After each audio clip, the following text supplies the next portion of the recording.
Welcome to Veterans Resource Podcast, where you will meet nonprofit organizations focused on improving the lives of veterans and their family members. Here is your host, Jeremy Paris. Welcome, everybody, to episode 2 of the Veteran Resource Podcast.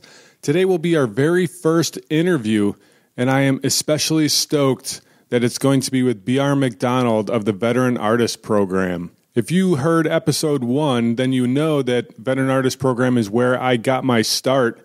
It was my gateway drug, if you will, into the veteran service organization community. And so I feel like I owe a lot to BR and to VAP.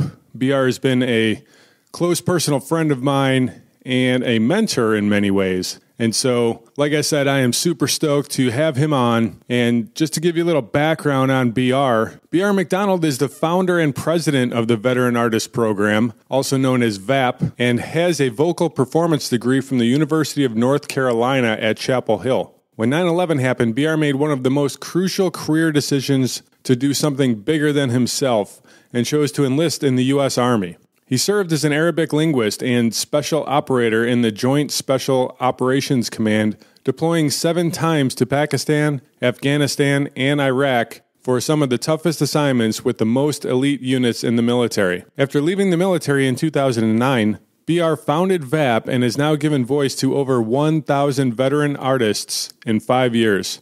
BR received his Executive MBA from Loyola University Maryland in 2013 and currently lives in Brooklyn, New York, where he runs VAP full-time. BR's work has been highlighted on CNN, Fox News, ABC, BBC, MSNBC, and covered by NPR, Baltimore Sun, The Washington Post, The Wall Street Journal, the Christian Science Monitor, and the New York Times. If you are a veteran artist, then this is the episode for you. Let's go ahead and jump right into the interview. Welcome, BR, to the Veteran Resource Podcast.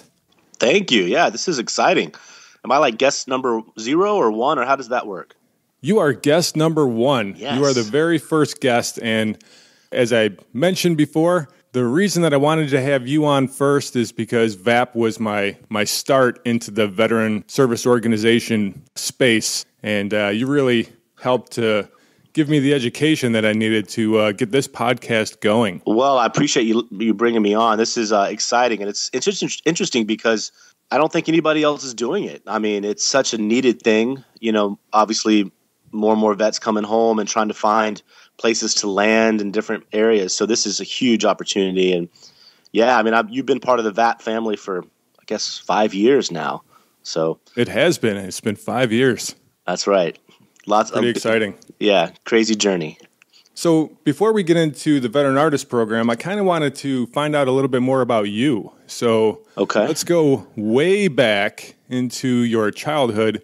Tell me a little bit about your upbringing. Yeah, sure. So the craziest thing is, this day and age, most people know me for the Veteran Artist Program, for my military, experience and being in the Army and all of that. But the truth is I had no precedent for that when I growing up. I grew up as a missionary kid. My dad was a pastor, and I lived in Taiwan for 8 years. Went over when I was just before my 6th year birthday and lived there until about 8th grade. And it really defined me in a lot of ways. I mean, it's much easier to look back, now as I'm 36 years old and kind of think of what it meant to me and how it changed my life. But the truth is that it was just second nature. Most people go overseas at some point and talk about culture shock with food or culture or language. But for me, it was just natural. I went to Chinese kindergarten and then ended up going to I went to an American school for grade school, but we'd still learn Chinese in that school. And to be honest, the biggest culture shock for me was coming back to the States. I was doing a little bit of writing the other day, which I'm trying to do more of just in my own creative outlet. And I was writing about this kind of crazy culture shock experience. And it was coming back. My parents decided to live in Lynchburg, Virginia, my 8th grade year. My dad was doing some schooling and I stepped into 8th grade. So you can imagine 8th grade is like the pinnacle of perceived coolness, right? Right. Perceived. I like that. Right. I mean, yeah, you're not really, but you're like at the pinnacle of you probably in most environments you've been with the same friends and colleagues or students or whatever for elementary school and middle school, and now you're at the top, right? You rule the mountain, and whatever you do is cool. So here I was, having gone first through seventh grade in Taiwan, and now I was doing my first year back in America in eighth grade. So I certainly had my own perceived coolness. I mean, I thought I was the coolest. Man, I wasn't really. Yeah, I wasn't. And I certainly wasn't amongst the friends that I was trying to make at Sandusky Middle School in Lynchburg, Virginia. I mean, I was always a outgoing social guy, so I made friends quickly, but little things get ingrained in you, like, for instance, how to wear your backpack. So I was in Taiwan where, for whatever reason, it was cool to wear your backpack on one shoulder. So this may be too much information for you, Jeremy, but you asked for it. This is great. The old one shoulder versus two shoulder scenario. Yeah, exactly. Yeah, I mean, this is a huge moment in my life, and I come and I was like, I was a creative guy, I was a musician, I had kind of going between multiple girlfriends in elementary and middle school, and here I go, I'm in America, thinking I've just made it. And I walk into Sandusky Middle School, and this one guy, his name was Keith Captain, he looked at me, he's like, BR, or Brian actually is what they called me at that point. I wasn't quite BR yet. He's like, you can't wear your backpack on one shoulder, man. It's got to be two shoulders. And so that began this just crazy journey of trying to reinvent myself, and ended up staying in the States. Let me ask you, did you switch? I did switch, yeah. And it was, I felt like you had to. I mean, if I was in Taiwan, if I was back at, Morrison Academy in Taiwan, I was sort of setting the trends. Now I was having to adapt. And so I did, I changed, and I don't know. It's funny how things mean something to you. Yeah. It sounds like you had the typical standard upbringing, like me growing up in Buffalo. Same. Yeah, no. At the end of the day, we're all just trying to, be accepted by our friends at some level. No, it was a good experience for sure. And did you speak multiple languages at that point? Well, I grew up speaking Mandarin Chinese. My dad was the pastor of a Chinese Baptist church in Taichung, Taiwan. So he taught in the seminary there, and then he also pastored the church. So, as a kid, not only did I go to Chinese kindergarten where I learned Chinese, but I was learning a little bit in school. And then, my dad was a pastor of a Chinese church, which was all Taiwanese or Chinese people. And so that's what I spoke every day. So I was speaking Mandarin at that point. That's pretty cool. Yeah. Let's talk about you going into college. So you're back here in the States. You get through all the awkward stage of trying to figure out your backpack, and now you're going into college. What did you study in college? And tell me a little bit about that experience. Yeah, no. I went to the University of North Carolina at Chapel Hill, and so it's probably best to talk a little bit about some music here. For my whole life, I was in the arts. I was a musician. I was a singer. I started playing the piano and trombone at a young age. And, my parents were musicians. It kind of also fit naturally into like the church environment I was in. So I was a leader in that sense. Came back to the States and landed in Virginia Beach, where I was doing chorus and band, and it was actually becoming pretty good at those things, and trying to figure out what I was going to do, and ended up going to the University of North Carolina, and I studied voice. I went there under a vocal scholarship, and ended up studying classical voice as that was my major. And I did a lot of other genres, but that was the main focus, singing, opera workshops and arias in lessons, and singing in the Carolina choir and chamber singers. And I also sang in a group called the Clef Hangers, which was basically like the Backstreet Boys of North Carolina. Nice. There was anywhere between 12 and 16 of us. It was all a cappella. That's pretty cool. Yeah, so I did a lot of music. I also double majored in religious studies, and that certainly came from an interest of my background. But at that point, I wasn't studying any sort of theology based. I wasn't, going to seminary. It was really more of an academic study, which I wanted. Were you thinking about following in your father's footsteps? I think probably, if I'm being honest, there was a part of me that just made sense. I mean, it's what I did well. Right. A lot of my music, my creative outlet for the most part before college was through the church. So as a praise and worship leader or a youth minister or a choir leader or something like that. So it just made sense. And the two really just kind of went together. And ironically, maybe we'll get into this in a second. Ironically, it's what ultimately drove me away from music for a while. And I ended up going into the Army after college. Yeah, that's what I was curious about. Here you are getting out of college, and I mean, with that much background in music and everything, you would think that you would be heading to Broadway or something like that, but instead you chose the military. So yeah, I'd like to hear a little bit more about the thought process that went behind joining the military. Yeah, it's a great question, and to be honest, Jeremy, it's not something I talk about a lot. I have a little bit at times, like, it's with some of the projects we've done with VAP, on stage. But the reality is, because I was so connected, my music and the arts were so connected to church, I had this kind of block of, once things sort of spiritually or religiously for me started to kind of fall apart, meaning I started to question a little bit, and I was wondering, you're just growing up. I graduated from college. I was actually in DC, I was working in my dad's church, and I just started to get this feeling that I didn't want to do the ministry. I wanted to do something that was continually bigger than myself. I grew up overseas as a kid in Taiwan. Going down this path of music felt so constricting, really, because I felt like the expectation was that I had to do it in the ministry. So I mean, that was the point. Like, I go to school, you get a music degree, you get a voice degree, and you go off to Broadway, or you go to grad school. And that's what I wanted to do, but there was this internal block that, from my perspective was in a way the church, the very thing that got me into, the reason that I was doing all this music, and the reason that the thing that I loved to do was now being sort of taken away from me, because the institutional side of it was falling apart for me. I was having some doubts and things like that. So I graduated from North Carolina in the summer of 2001, spring of 2001. And I was working in a church, to answer your question. Yeah. I mean, a lot of people thought, I think I even probably deep down thought I was just going to enter into that world. I had some opportunities to become a Christian contemporary music, star, if you will. Yeah.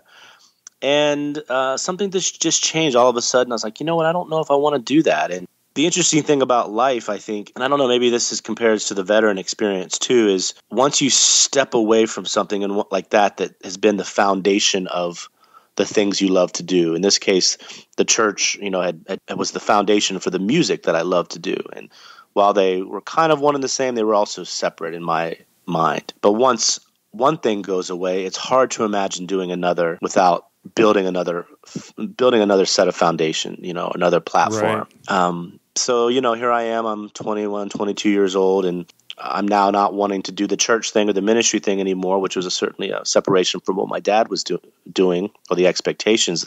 Not that they had expectations of me, but certainly the community I was in did. And I was in DC. I started to flirt with the idea of how could I use my Mandarin?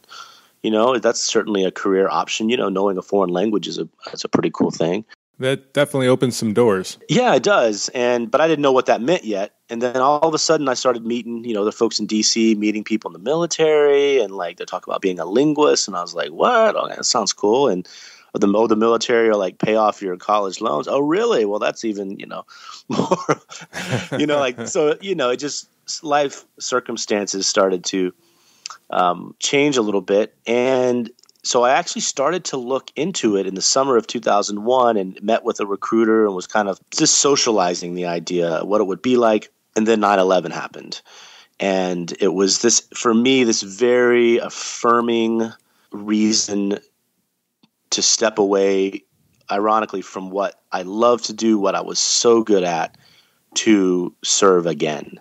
And so I had actually been looking into the Army or the military. I was considering different branches at that point. But when September 11th happened, it was just, yeah, this is what I'm going to do. I decided to enlist to become a Mandarin linguist because, obviously that makes sense. And at the time, I thought that the Army would put two and two together. I mean, I even went in there and told them I spoke Chinese, and they confirmed it and all that kind of stuff. But this was after 9/11, and as we know very well now, the world changed completely, yeah, especially as it relates to our military operations. Yeah. So I go to basic training. I end up going in January of 2002 to Fort Jackson, relaxing Jackson in South Carolina. I spent some time there. Did you? Yeah. That's a fun debate to have with people about whose basic training is, harder. It's like the classic thing, it doesn't matter if you're in the military or if it's like your, sports teams or just generally living. It's like, it's always harder for the people back in the day or, Right. Yeah. For me growing up in Buffalo, we were much better because we can handle the cold better than anybody else. Right. Yeah. And you wear it like a badge of honor, it's anytime you can. Yeah, so I'll just wrap this thought up. I mean, I ended up going into the Army. I enlisted because I didn't see myself doing 20 years. I really wanted to be a linguist. I wanted to be a Chinese linguist. I saw it as a departure, a very quick and direct departure from the church environment that I had been in for over 20 years.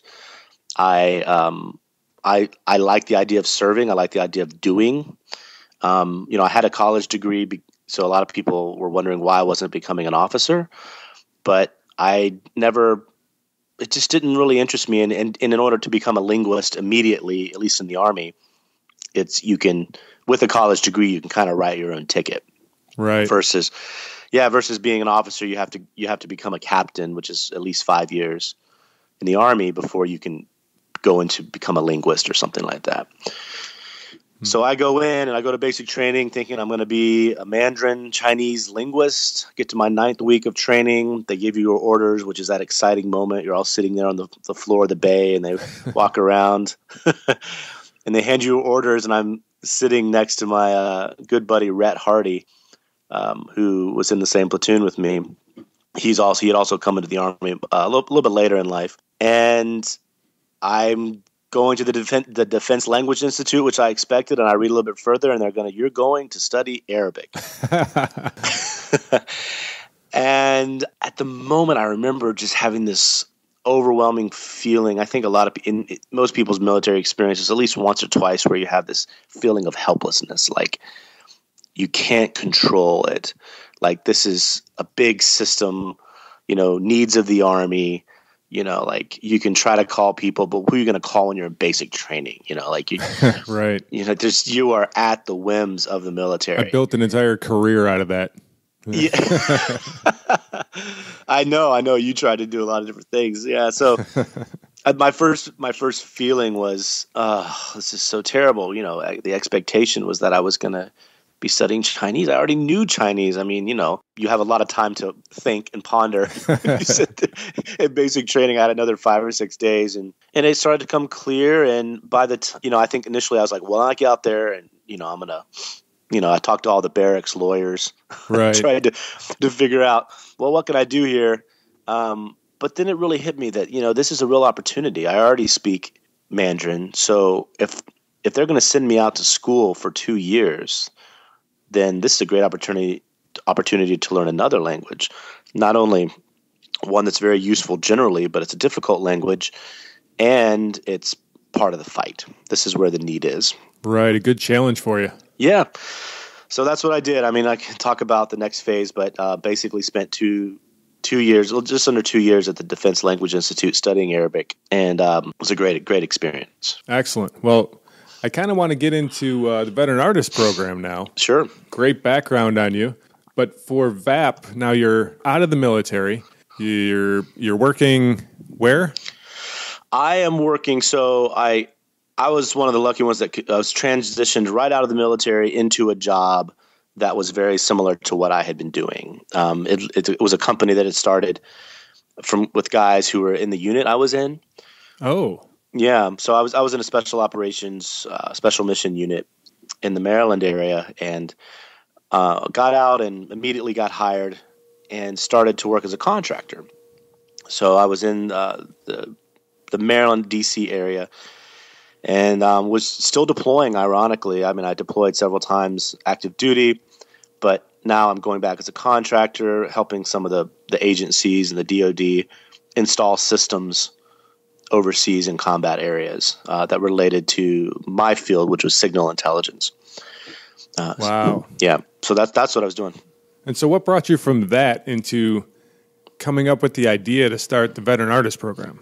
The idea really generated from, to be honest, like a personal need to get back to, a place where a guy, with 7 years in the military can actually get back into, the arts. I mean, I was on the track to be a professional artist. Like you said, go to Broadway, and it's really good. And here I had spent 7 years not doing any of that, like completely not doing any of it. But I knew that if I just had an opportunity or a platform or a venue or a network, that I could. I mean, it's the biggest issue for emerging artists is the network and knowing people and being able to call on people and get seen and get recognition. So I stepped out and I just had this sense of like, okay, maybe I got past the whole like church thing and, I've been to war and back, and okay, maybe I can do this creative thing and feel good about it. So this is an interesting story, and I think you have some of the same connections. I was working as a contractor, as I mentioned, and I was working with a company called Aegis, a good friend of mine, Robert Corley. I actually deployed with him early on when I just got out, and I'd already had this idea, and I was looking around. I was making some cold calls. I had called the VA, like to see what they were doing, and I had also called a group called the Warrior Riders, who was out of Philly. They had just started, and but that was really it. No one else was doing anything. No one was doing anything at kind of on the professional level, and certainly not at a high level, multidisciplinary. So I was working with Aegis, and I was in New Jersey working out of the kind of the Fort Monmouth area. Is it Fort Dix, I think? Lakehurst Naval Air Station. Fort Dix, that was my basic training. The hardest one in the world. Oh, Fort Dix, that's right. That's not even close. It's not Fort Dix. That's right. No, this was Lakehurst Naval Air Station, the Jersey Shore area. And I was a contractor. I was sitting in a hotel room making, this big contractor salary, and just feeling like I, in a way, had made it from like, every military dream ends with being a contractor making a, six-figure salary, right? Right. But I was also feeling a huge void, and that was the creative side. So I was sitting there in my hotel room. I was in New Jersey. I was working with my friend Robert Corley, who had his own company. And I just started doing what most entrepreneurs do at that level, is you go on GoDaddy and you start seeing what URLs are available. And this is a tiny tidbit. Veteran Artist Program actually wasn't the Veteran Artist Program initially. I don't know if I've ever told anybody. I've never heard this. You never heard this? Yeah. It was actually Veterans Create. VeteransCreate.com. Not bad. I think I like the VAP though. Yeah, I think so too. And we had a lot of discussion at that point. The people that were kind of in the circle there at the initial, like, Veterans Create was cool, but it was kind of not descriptive enough, because it's different. I think Veterans Create probably would work well now because a lot of people get it. Right. They're like, we're in a time, there's a lot more organizations, and it's talked about more in the mainstream creative arts community. But back then, and it's hard to put ourselves back there over 5 years ago now, but back then people didn't get it as much. They would be like, what? Veterans Create what? Veterans Create Anarchy? What is? Yeah. Veterans Create War. I mean, so we ended up graduating to the Veteran Artist Program, and that felt bigger. It felt more long-lasting. It felt, the program side of it. And, another funny tip, I think I'm getting away from your initial question, but basically we went back and forth between program and project. A lot of people mistakenly call VAP is a Veteran Artist Project, which is understandable. But we made a conscious decision to say program because we wanted it to be big, and we wanted it to seem like there was a process and a longevity to this project. To me, always felt like, it's a thing. It can pass. Right. We're trying it. So just a little bit of insight into our thought process at the beginning. That being said, I think forever people will use project interchangeably with program. I've heard it quite a few times myself, and I've corrected quite a few people, especially when they're trying to figure out, like, okay, I'll just go to the URL, and it's like, well, you better make sure you have the name right then. That's right. So tell me about some of the projects that VAP has done over the many years that it's been around now. Absolutely. So we've actually done, 52 original projects over 5 years. Wow. So that's that's everything from conferences that we've done, week-long conferences, to exhibits. We've done festivals. We've done theater projects, something called the Telling Project, which we've produced 9 distinct projects in 9 different cities, or some same cities, but 9 specific projects. We've done films, we've done documentaries, and we've done community projects, meaning, community enhancement projects. We partnered with the 6th Branch, which was our initial sister organization back in 2009 in Baltimore, which is where we started.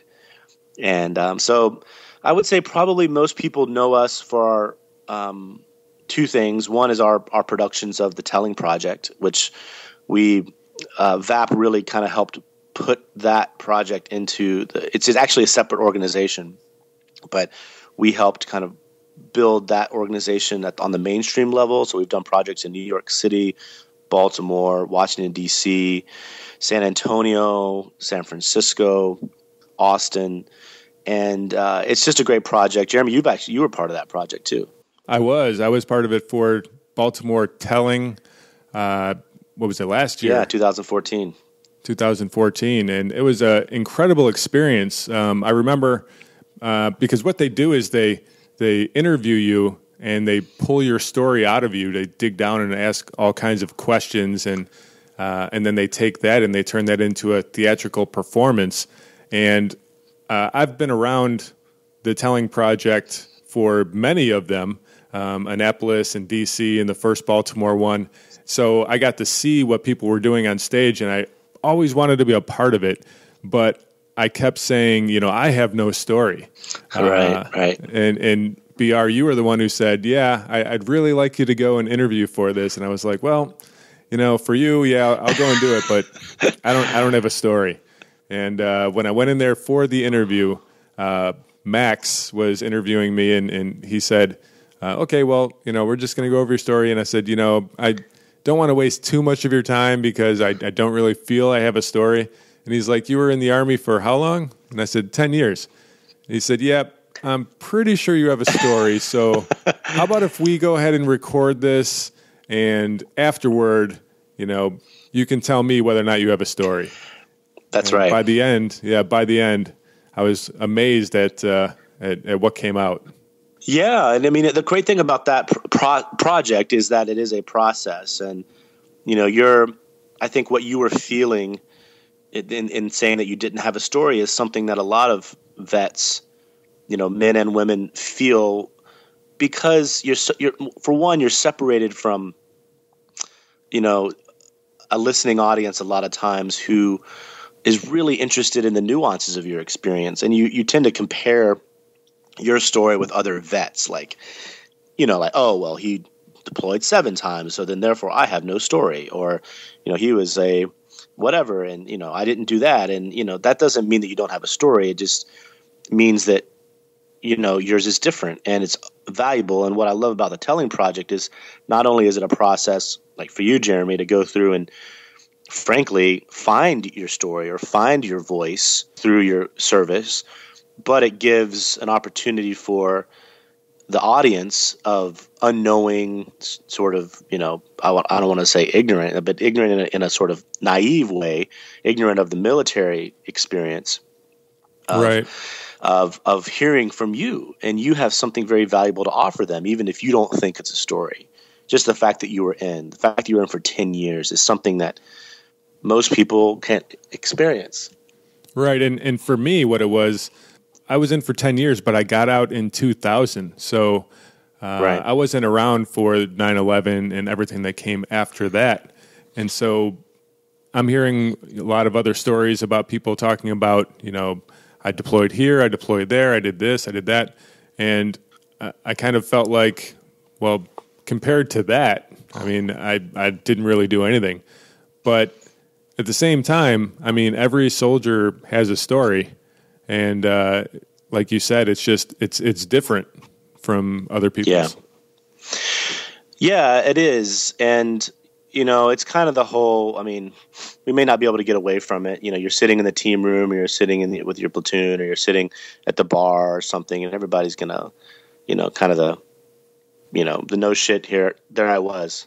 Mm-hmm. I don't know if this podcast is, going to have the little E next to it or not. We'll find out. For explicit. I haven't decided yet, but I'll either, cover over that with something, or I'll just throw the just E take in there. It out completely. I mean, after thinking about it some more, I mean, I'm going to be talking to a lot of veterans, so I'll be doing a lot of cleanup.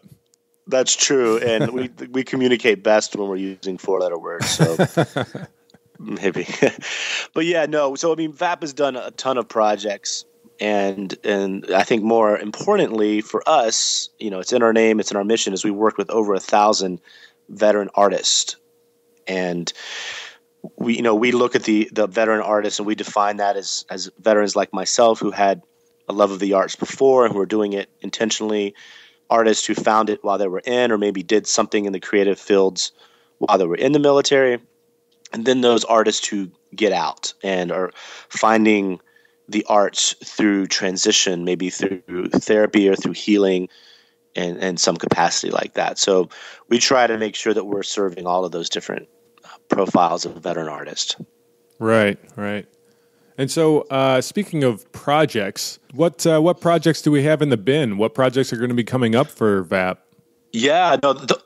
Thanks for asking. The biggest one that I'm most excited about this year is a partnership with the Lincoln Center for the Performing Arts. And I don't even know if I've told you this yet, Jeremy, but I don't think I've heard this. Yeah, we just signed the contract this last week. So we have in New York City.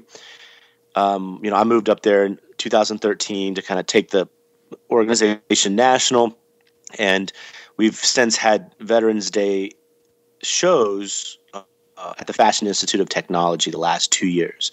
There was a telling project. There was also some readings, some writing and literature stuff.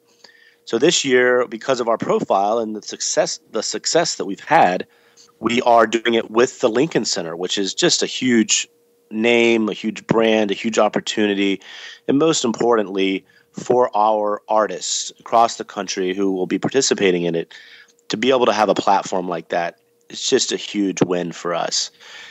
So we will be very cool. Yeah, we'll be performing. We'll be doing a show. I haven't decided exactly what the full format will be, but the idea now is something I thought it was time for us to come back to. Was the very first show we did in Baltimore with some folks. I don't know, Jeremy, if you were at this show, but it was called The Home Show. I was not. I came in right around that time. Okay.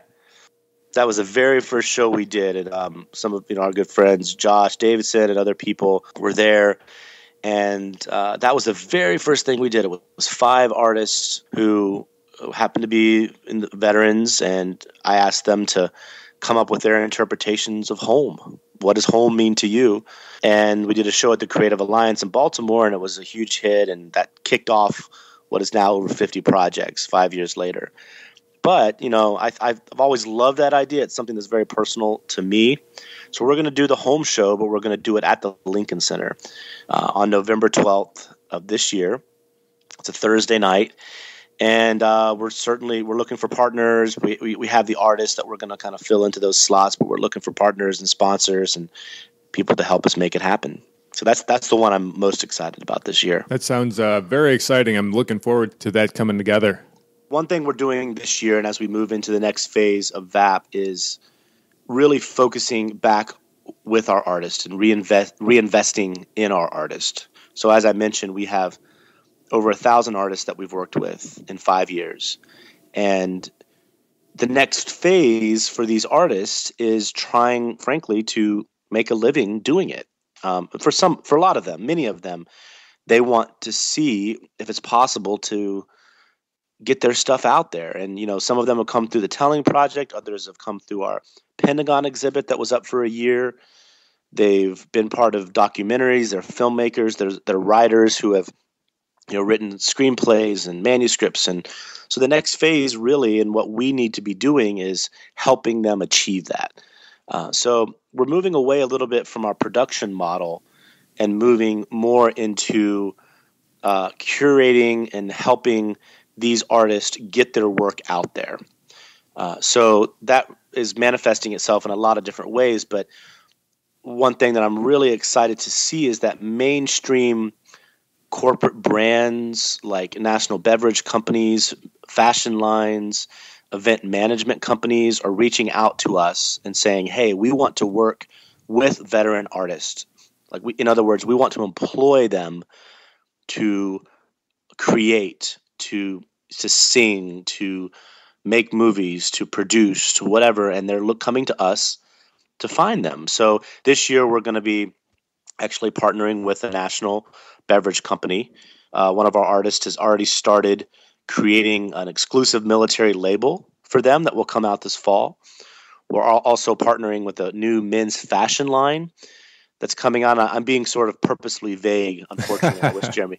I wish I could be more specific. Actually, I can tell you right now, you can go to mitchellevan.com, and that website is up. And I think I don't know if they populated it yet with our artists, but 6 of our artists created some work for them. They filled in this helmet wireframe based on their own interpretation of their experience.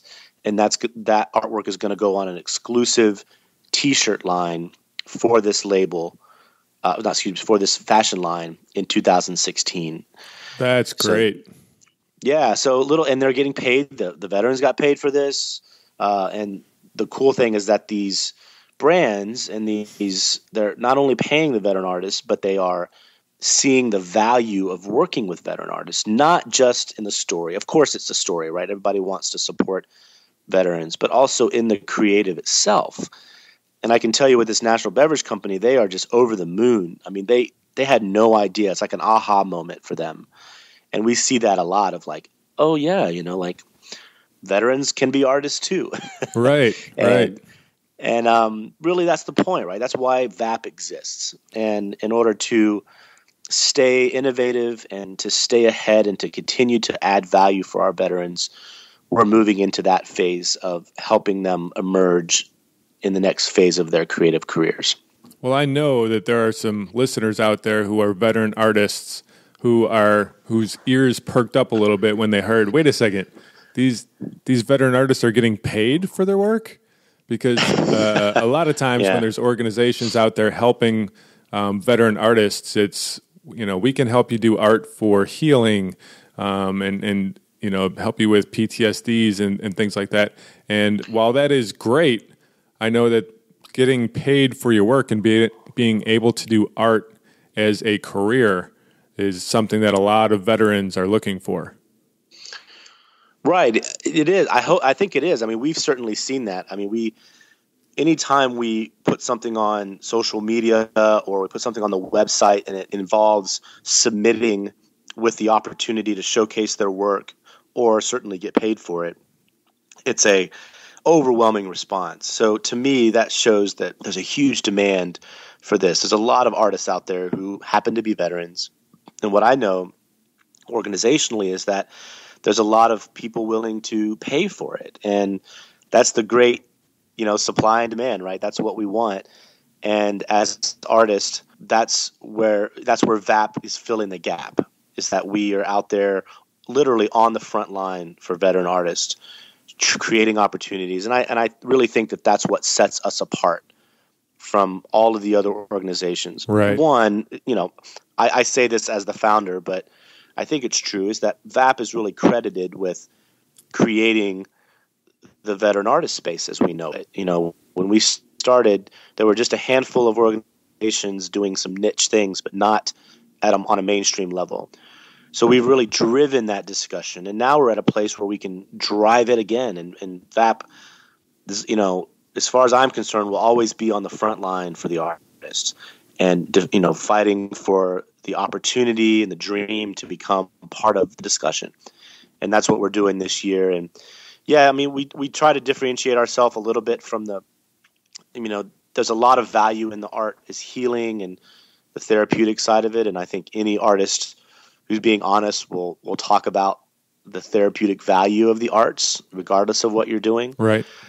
But we really focus on the artist, and whether they're coming with something that's military related or not, or so we have artists who come to us and do work that aren't even focusing on their military career. They just happen to be veterans.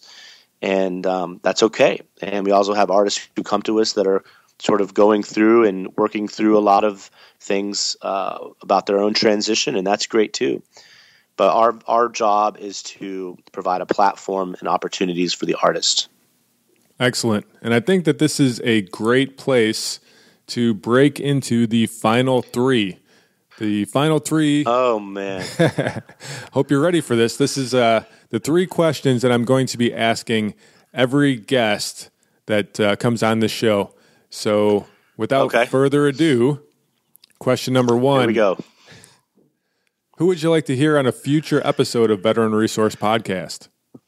Oh, great question. I think I would love for you to talk to Aaron Scheinberg of the Mission Continues, or somebody within that organization. He's the regional director for Mission Continues on the East Coast or the Northeast region.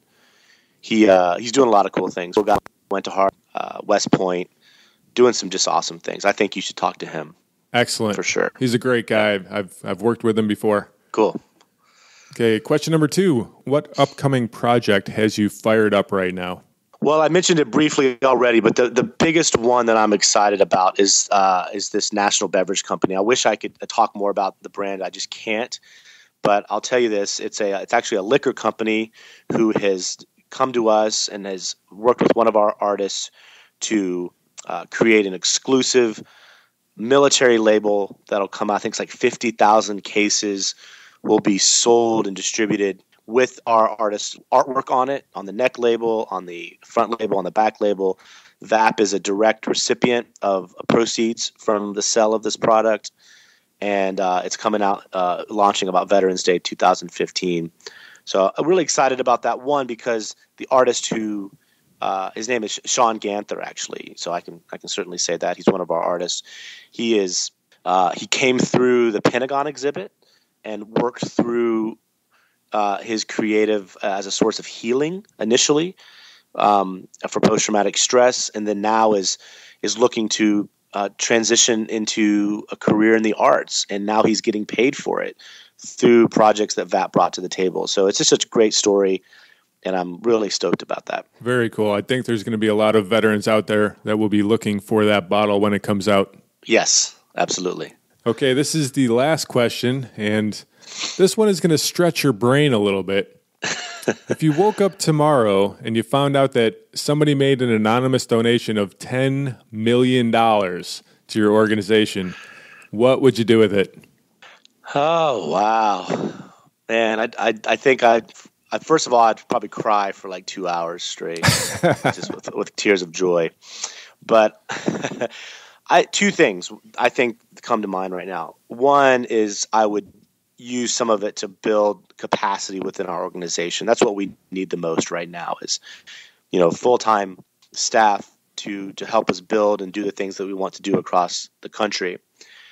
The other is I would try to lay the framework for, this is kind of twofold, but my biggest dream is to have a physical space, like loosely the National Veterans Center for the Arts, maybe a physical place that would be a studio, a co-working area, and but something that would support veterans in the creative space, collaborating with professional artists to come into a physical location to create or to work. So it would have a studio, it would have a recording studio, have a green screen, it would have, all sorts, screening rooms and that type of thing. And so that's my big dream. That might be more than $10 million. That might be more than $10 million, but that would certainly get us started. That sounds like a worthwhile endeavor for sure. So if there's any listeners out there with an extra $10 million laying around trying to figure out where to put it, maybe this is for you. Absolutely. And for that multi-millionaire out there who's going to be dropping you some money, and all of the other listeners, how can they get in contact with you or get in contact with the organization? Absolutely. I'll tell you, it's not a big secret. It's you can contact me directly at just the letters BR at veteranartistprogram.org. But if you're an artist specifically and you want to get your work out there, we've just started. We've restarted a project we call Veteran Artist Wednesday, and we're showcasing artists from around the country on our social media platforms and our website. And you can submit your work and your project ideas to submission, just singular submission at veteranartistprogram.org. Excellent. Well, thank you very much for being my first guest here on the Veteran Resource Podcast. Yeah, you're welcome. And I'm looking forward to talking to you again at some point in the future after some of these new things have launched, and kind of doing a recap and seeing where we are then. That's a great idea. Yeah, towards the middle of this year, certainly this fall around Veterans Day, there'll be a lot to talk about. Excellent. Well, thank you very much, BR. You're welcome. I look forward to chatting with you again. It was a very fun interview for me. I just love what BR is doing with the Veteran Artist Program, and I love the direction that it's going. So if there are any veteran artists out there, be sure to check out the show notes at veteranpodcast.com/002. I will have all of the information on BR and all of the information on Veteran Artist Program, as well as contact information and all of the links that you're going to need to find what you're looking for. Whether you are or whether you are not a veteran artist, you're going to want to tune in to future episodes of the Veteran Resource Podcast, because every week we're going to be talking to a different VSO. So if you didn't find what you were looking for today, I'm positive in the future one of these organizations is going to be specifically for you. So go ahead and hit subscribe right now so that you don't miss any of these episodes. We'll see you in episode 3.